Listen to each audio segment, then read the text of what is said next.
Hello, beautiful soul, and welcome to this course. So excited to have you here and that you've made the decision to start breathing better with me. Um, this course is called Breath Embodiment for the simple reason that I would love you to completely embody your breath. So, the breath is a whole body process.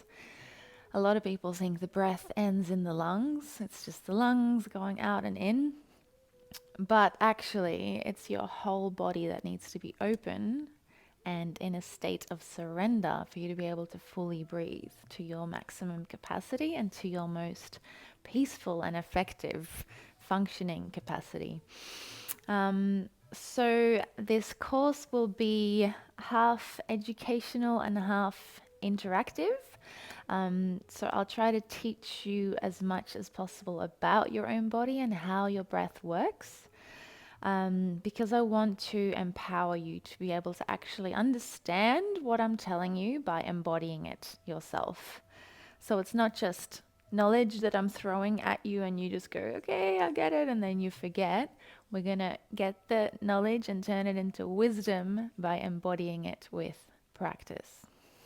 Okay, so I will be looking at my notes a bit as well because otherwise I know I can go off on tangents. So if I'm looking down, that's what I'm doing because I want you to get the most out of this. All right, so the breath. Like I said, the breath is a whole body thing. So, how breathing works is it's not really something we actively need to think about, right? So, breathing is actually a autonomic process and it's a really cool one because compared to our heart rate, which we can't really change very easily, or we can't think about it and go, I want it to go slower or faster, and it goes like that. Whereas our breath, we just go, okay, I want to hold my breath now, and you hold your breath. Or I want to make it go faster, and you make it go faster. So that's why working with the breath is like a little bridge between creating whatever mindset or mood that we want within us. If we want to be active or excited, we can change that and turn ourselves into that with our breath. If we want to somehow calm ourselves and go back into a parasympathetic state, we can do the same thing with our breath. So that's the power of the breath. It's a little bridge between voluntary and involuntary processes in the body because it's both. So it's so cool. So that's kind of the foundation behind things like Wim Hof breathing or holotropic breathing or anything like that.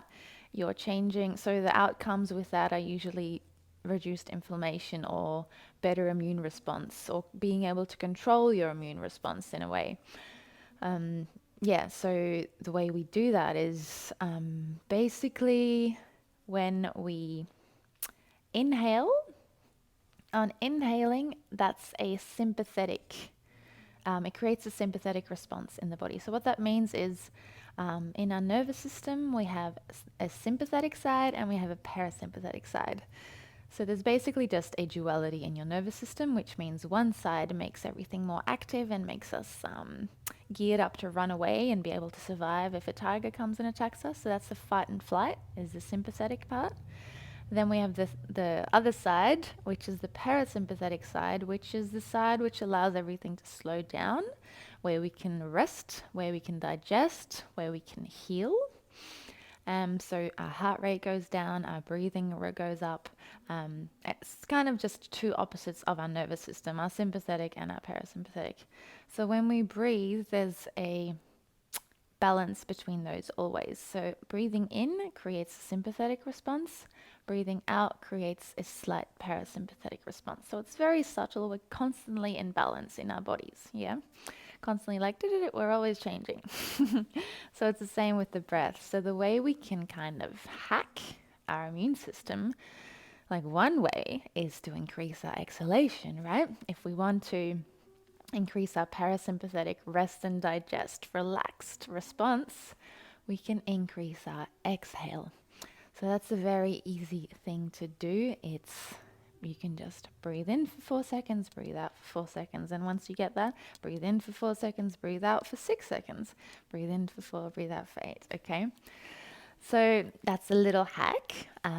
We won't be using that one in this course, but do that whenever you feel stressed and you will be able to balance yourself a little bit. All right, so that's a little bit about the nervous system and how breathing affects your immune system. So basically, in our way of life, we are often in our fight and flight. We have a lot of fears, we have a lot of constriction, we have time restraints, we have work restraints, we have the fear of not being enough, we have things from our ancestors, we have breathing patterns that we've taken on from our family, from our people that we're around, you know. There's a lot of things in our breathing that are very restricted, and in this course we will expand that. All right, we want to expand. That is basically, if you want to think of the goal of anything in your health, expansion is key. Restriction is what we want to get out of. It's the same with anything mental, physical, emotional. Restriction is always like, you can't really do much there because there's not enough space. We want space and expansion, all right? Space and expansion. All right, let's see, what are we up to? So the way breathing physically works. All right, so you have your lungs, right? Your lungs go basically all the way up to just behind your collarbones here. And then they go down to, they're like covered by your rib cage. They go almost down to the bottom of your rib cage. Yep. So underneath the lungs, we've got our diaphragm. So our diaphragm runs from our xiphoid process. Really cool name, which is the bottom of your sternum. It's this little pointy bone. So it attaches there, and it attaches to the bottom of your whole rib. So that line that you can feel. So it attaches to there, and then it attaches to your lower back. So it's this whole sheet that kind of splits your body into your torso and your abdomen. That's your diaphragm. It's this dome shape. Okay, so it's like this. Let's say it's like this. It's all these sheaths, or not sheaths, fibers of muscle that turn into this dome. And they attach at the top to your lungs. So your lungs are attached to this dome, right? So the diaphragm is the main muscle that allows your lungs to breathe in and out, all right? So when the diaphragm contracts, it flattens out. So you've got this dome and it contracts. And guess what happens when it flattens out? So it's going down. Your lungs also get pulled down. So your lungs go from being this big to being this big. And what happens when you increase the volume of a space? More air wants to go in, right? It's just like a, not physical, what's the word? It's like a law of the universe, where if you increase the volume of something without increasing what's in it, things will want to go to it. Things will want to flow through to it. So that's what happens in the lungs. So it's kind of a passive thing, breathing. You don't really have to think about it because the muscle here is doing it for you. And that's the way it should be functioning, right? So that's how it would be functioning if we were at ease. Then the diaphragm would be doing most of it for us. Be like, choo, choo, choo, choo. We just be going along, happy, rest and digest, healing. But what tends to happen is we get into a state of stress.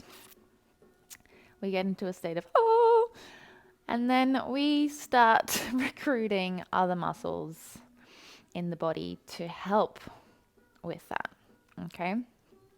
So mainly the muscles that we try to recruit are up here, okay? So there's a few muscles in your neck that actually attach to the first 2 ribs. And when we're in a state of excitement and stress, we start using those muscles to pull up on the ribs because we don't want to fully breathe. We want to just have a quick breath just in the chest. Yeah, we're going to start chest breathing rather than belly breathing because we're running too fast, we're working too fast, we're living too fast. We don't have time to breathe all the way into our bellies and all the way up. We don't have time. So we're just going to breathe to here and breathe back out. So to do that, we need to recruit these muscles.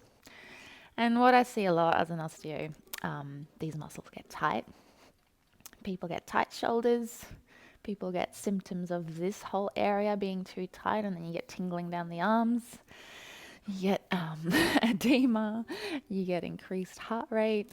You get headaches, a really sore neck because these muscles attach to the back of your neck. So lots of things happen when we don't breathe properly and when we don't allow whole body breathing. Breath embodiment. Okay, so we don't want to breathe to just here and out. We want our whole lungs to be open and closed. Not closed. Open and open. Okay, so that's something that can happen to, I mean, it's not dysfunctional to use those muscles. Those muscles are good to use when, like when we're running and we need more breath quickly, yeah, or when we're doing something where we are not in a rest and digest state. You know, that's not dysfunctional then. But if we're constantly, chronically using those muscles and not breathing into the belly, so the diaphragm becomes weak because it's not being used, and the abdomen becomes really congested because it's not being pushed through. So I'll actually explain that. So when the diaphragm goes down and up, what it's doing constantly is massaging. It's massaging your abdominal contents, right? It's like, ooh, ooh, ooh. And what that does, it helps peristalsis. So it helps things move through. It helps your liver, kidneys, all the things move. So everything in your body wants to move constantly. So if you're not breathing through to the diaphragm, through the belly, that's what belly breathing is. It's diaphragmatic breathing. If you're not doing that, then you can get bloating. You can get issues in your guts like IBS and sensitivities because things get stuck. So you get sensitivities if things aren't moving properly. And then your body's like, oh, there's gluten here and it's been here for a long time. So I'm going to get really sensitive to that and I'm going to get IBS now. Yeah. So that's another thing you can really help with breathing is gut issues. Yeah. All right, where was I? I keep going off on tangents. Sorry.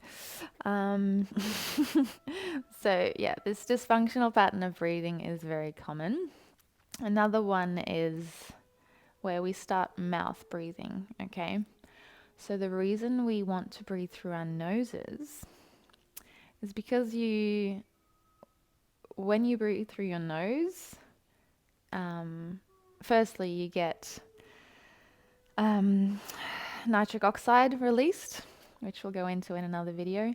But also you'll know that you're overreaching with whatever you're doing with your body capacity if you need to start mouth breathing. So if you're nose breathing, you're getting in and out just the right amount of oxygen for your physical capacity. If you then start mouth breathing, it's like you're working really hard. Your physical body is working quite hard. So you'll see that you start mouth breathing when you run, for example, when you're working out, you're working. Yeah, but you don't want to do that constantly because it means you're pushing yourself too hard. And you won't be in a parasympathetic state where you can heal and be healthy. Like your body should be at least half of the day should be healing, should be making your cells better and healthy. Because there's so many things that are attacking us all the time and we're degrading and we need to constantly turn over. So that all those processes need time and that needs to be done in your rest and digest state. So that's the state we want to be in at least half of the day. So not necessarily when you're working out, you can breathe through your mouth, that's fine. But just when you're doing it constantly or during your sleep, it can be an issue. Yeah. So with mouth breathing, that can lead to dental issues like jaw issues, all that. Your sinuses and your nose won't develop properly. Your nose won't get enough airflow through, so you can get sinusitis and things because there's not much movement happening through there. You can actually get bad breath, which is not very nice. You can start snoring, you can have sleep apnea, you can have all sorts of things from mouth breathing. All right. Now, other things, dysfunctional patterns of breathing. We've talked about chest breathing, we've talked about mouth breathing. Another thing we can do is breath holding. So you might have noticed yourself not breathing sometimes during the day and making yourself breathe, which might be why you're watching this video. It's a very common thing.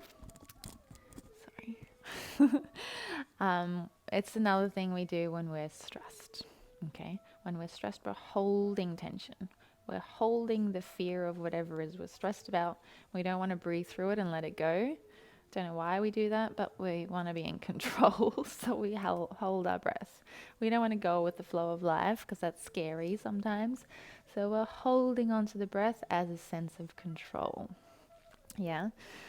Another thing we can do is reverse breathing, which is where you actually, your diaphragm is working the opposite way, kind of. So instead of it going down on your inhale, it's going up on your inhale. So that's very signifying of chest breathing, because obviously your diaphragm is not really doing what it should be doing.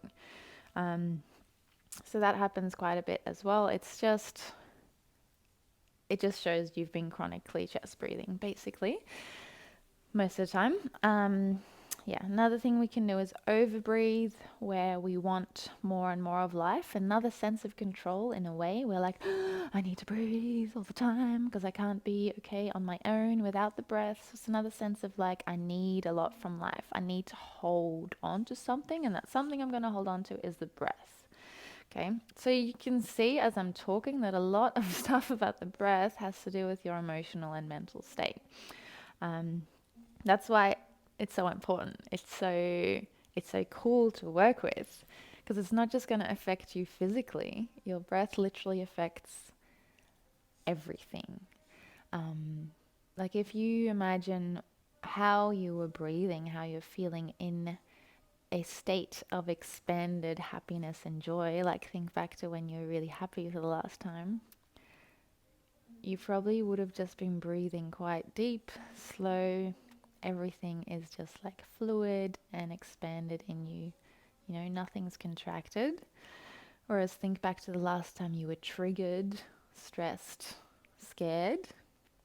You were probably breathing like this. Everything's like up here.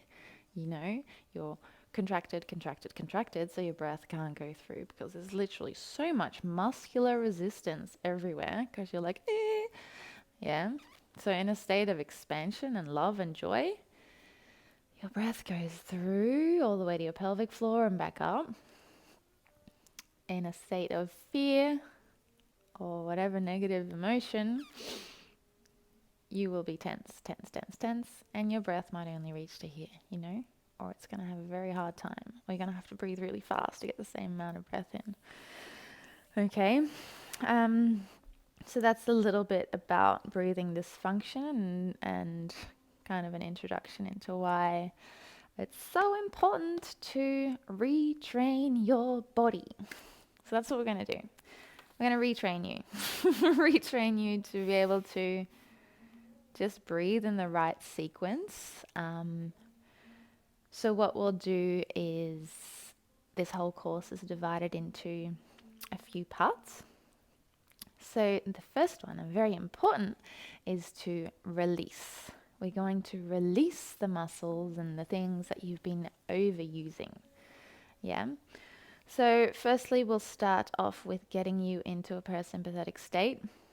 So we can do that by using alternate nostril breathing. Okay, so that's kind of a yogic technique. So during the day, you will always at any point be either right or left nostril dominant. It's kind of cool. It's kind of weird.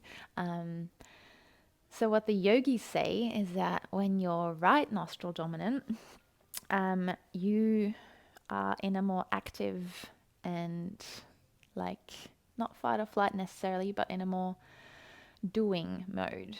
Yeah. So when your right nostril is taking in more air, that's when you're mentally in a more doing mode. When your left nostril is taking in more air, that's when you're in more of a rest, relaxed state. So you can feel that yourself by just putting like a wet finger under your nose, or even just feeling, and you'll be able to feel that one nostril takes in more air than the other. And this actually usually changes about every 20 minutes in the day. So again, we've got that wave of balance. So you've got it during your in-breath and out-breath, parasympathetic, sympathetic, and then every 20 minutes or whenever something happens, a situation, you're changing from one to the other. So everything in your body is like duality turning into oneness. So it's like this wave. Okay, I'm going to work with that wave. So what was I saying? Nostril breathing. Oh yeah. So first I'm not even breathing properly here because I'm so excited telling you all this. So let me just breathe. All right. So after getting into a balanced state with that alternate nostril breathing,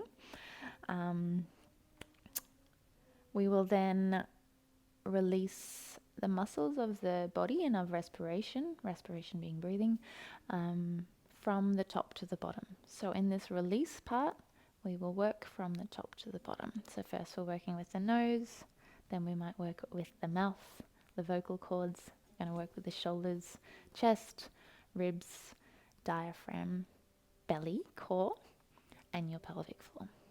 So these are all parts of your breathing system. Yeah, basically if you're looking at it like let's just say the torso, kind of starts, so your breathing vessel starts from the head, or I would say the nose and the sinuses, all the way down to the pelvic floor. Okay, we won't include the skull, even though that does do stuff as well. But let's just go from the nose to the pelvic floor.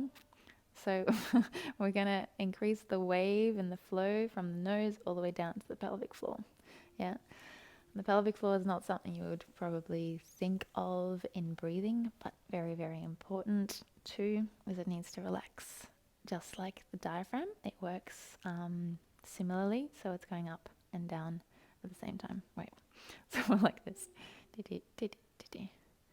And of course it needs to happen, because if the diaphragm's going down, it's putting pressure on this, so something needs to relieve that pressure. So it's your pelvic floor. It's going to go down. Yeah.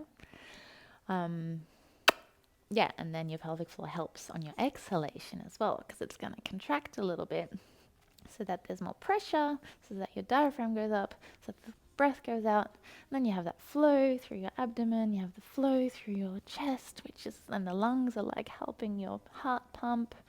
It's all one big cycle of duality and breath, in breath and out breath and flow and loveliness. Okay, I'm hoping this all makes sense. I'm putting in a lot of my yogic learnings and everything. But we'll get into our mat work now. So this one will be, the release section will be just seated.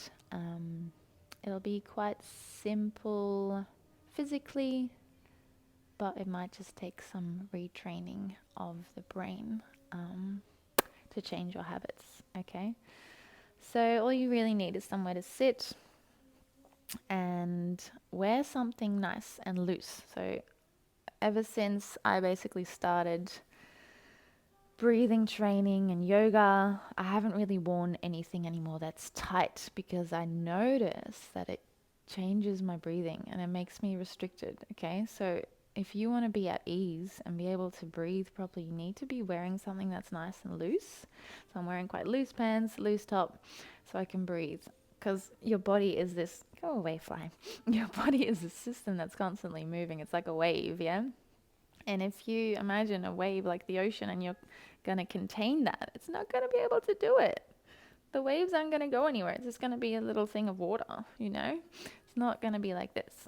So with all the yoga clothes and things, especially for women, just make sure your tops and your bottoms aren't too restrictive, because that's really going to affect your mood, especially if you wear that for a few hours all day. It's just not great for your mental health, and yeah, it can cause you some anxiety, even though you might not know it's coming from that. So especially during these few videos, please try to wear something nice and loose. Okay, I'll see you on the mat, and yeah.